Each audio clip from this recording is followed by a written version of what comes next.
NATO arrest కానీ quash ఏది రాలేకపోయిన నేపథ్యంలో ఈ ఆర్డర్ కాపీ రావడానికి కూడా సుమారుగా సాయంత్రం వరకు టైం పట్టే అవకాశం కూడా ఉందని చెప్తున్నారు ఆయన.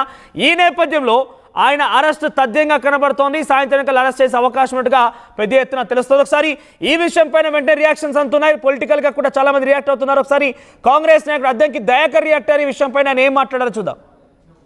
కేటీఆర్ ఏసీబీ కేసులో కోర్టు తీర్పును స్వాగతిస్తున్నాం.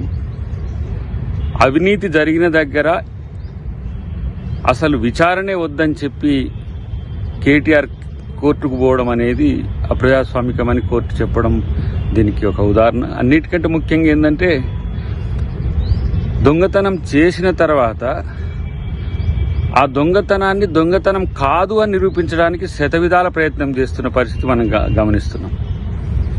ఈరోజు మానవ హక్కుల కోసం పోరాటాలు చేసేటోళ్లకు కోర్టులు బాసటగా ఉంటాయి తప్పితే దొంగల హక్కుల కోసం పోరాటము, దోపిడీదారుల హక్కుల కోసం పోరాటం చేసేటోళ్ళకు కోర్టులు, చట్టాలు సపోర్ట్ చెయ్యవనే విషయం కేటీఆర్ తెలుసుకుంటే మంచిది. ఇదేదో ఆ అవినీతి చేయకంటే ముందు, ఆ అక్రమం చేయకంటే ముందు ఉండాల్సిందనేది నా వ్యక్తిగత అభిప్రాయం, పార్టీ అభిప్రాయం కూడా. ఇలా ప్రభుత్వం ప్రజల ఆస్తులకు రక్షణగా ఉండాల్సింది పోయి మీకు ఇచ్చిన అధికారాన్ని దుర్వినియోగం చేయడమే కాకుండా ఇష్టానుసారంగా నిధులను ఇతరులకు, ప్రైవేటు వ్యక్తులకు తరలించడం అనేది ఆర్థిక నేరం. అది ప్రజాప్రతినిధిగా ఉన్నప్పుడు ఇంత సోయిని మర్చిపోయి కేటీఆర్ చేసిన ప్రయత్నానికి ఈరోజు ప్రభుత్వం చర్యలు తీసుకోవడానికి వచ్చింది. దానికి కోర్టుల బాధ్యత ఉండడం అనేది కూడా ఇది స్వాగతం. కేటీఆర్ క్వాష్ పిటిషన్ డిస్మిస్ కావడంతో ఒక్కసారిగా రాజకీయాల్లో మరింత హాట్ టాపిక్ గా మారిన అంశం ఏంటంటే కేటీఆర్ అరెస్ట్ తదుపరి అన్ని దారులు మూసుకుపోయాయి.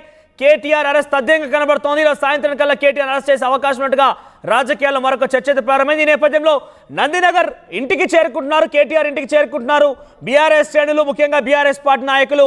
హరీష్ రావు, కవిత ఇప్పటికే నందినగర్